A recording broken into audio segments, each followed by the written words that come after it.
पुनर्मामैत्विन्द्रियम् पुनर्मामैत्विन्द्रियम् पुनर्मामैत्विन्द्रियम् मैत्विन्द्रियम् पुनर्मामैत्विन्द्रियम् पुनर्मामैत्विन्द्रियम् पुनरायुः पुनर्भगः पुनरायुः पुनर्भगः पुनरायुः पुनर्भगः पुनर्ब्राह्मणमैतुमा पुनर्ब्राह्मणमैतुमा पुनर्ब्राह्मणमैतुमा पुनर्द्रविणमैतुमा पुनर्द्रविणमैतुमा पुनर्द्रविणमैतुमा यन्मेद्यरेतः पृथिवीमस्कान् यन्मेद्यरेतः पृथिवीमस्कान् यन्मेद्यरेतः पृथिवीमस्कान्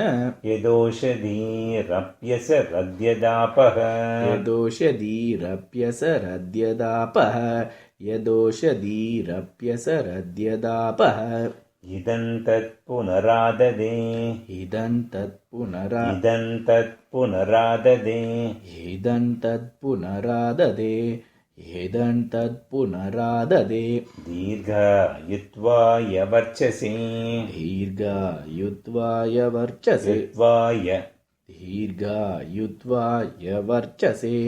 दीर्घायुत्वाय वर्चसे यन्मेरेतः प्रसिच्यते यन्मेरेतः प्रसिच्यते यन्मेरेतः प्रसिच्यते यन्म आजायते पुनः यन्म आजायते पुनः यन्म आजायते पुनः यन्म आजायते पुनः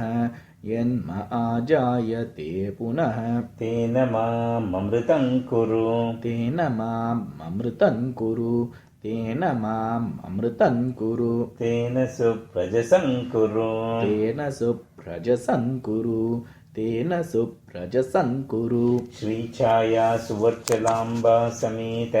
श्रीसूर्यनारायणस्वामिने नमः